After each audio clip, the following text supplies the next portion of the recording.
আসসালামু আলাইকুম দর্শক, আজকে আপনাদের সামনে ব্যানানা ম্যাঙ্গোর কিছু বৈশিষ্ট্য তুলে ধরার চেষ্টা করব।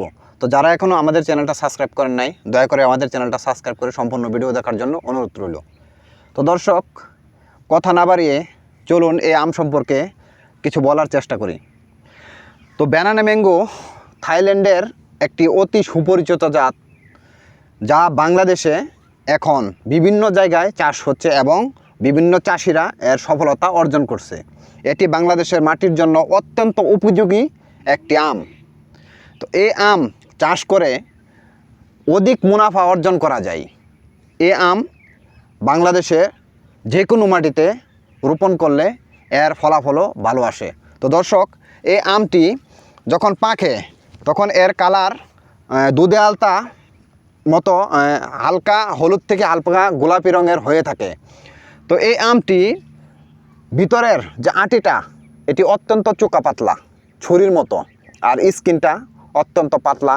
স্বাদের কথা যদি বলি, 19 থেকে 20 এর ব্রিক্স পরিমাণ আসছে আমাদের বাংলাদেশে। তো এটি অত্যন্ত রসালো আঁশবিহীন একটি আম। তো দর্শক, এই আমটি বাড়ির আঙিনায় ছাদে বা বাণিজ্যিকভাবে যদি কেউ করতে চায়, তা আমি মনে করি অনেক লাভবান হবে। এই আমটি বাংলাদেশের চাষের জন্য একটি উপযোগী আম।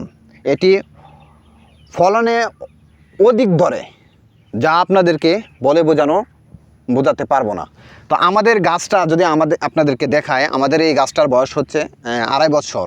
তো এই গাছটাতে কী পরিমাণ আম আছে তা আপনাদেরকে দেখানোর চেষ্টা করি। তো এটি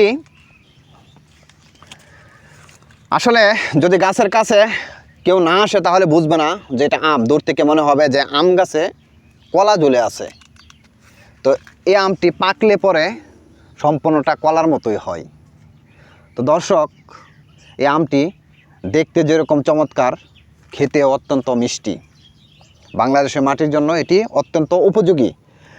আর আরেকটা বৈশিষ্ট্য হচ্ছে, এই আমের গাছ যদি ছোট করে রাখা যায় বা কাটিং করে রাখা যায়, তো এতেও ফলন দ্বিগুণ আসে। তো আপনাদের সামনে আজকে আমি একটা আম, পরিপক্ক আম দেখানোর চেষ্টা করব, যা আসলে কলার মতোই। তো দর্শক, আপনাদেরকে আমি দেখাচ্ছি, এটা আসলে এই যে কলার মতোই ছোলা যায়। তো দর্শক,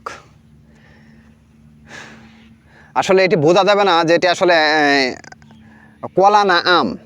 তো এটা আসলে, তো এইরকম আম যদি থাকে তো আর কি লাগে। তো এগুলো দেখলে আসলে মন ভরে যায়।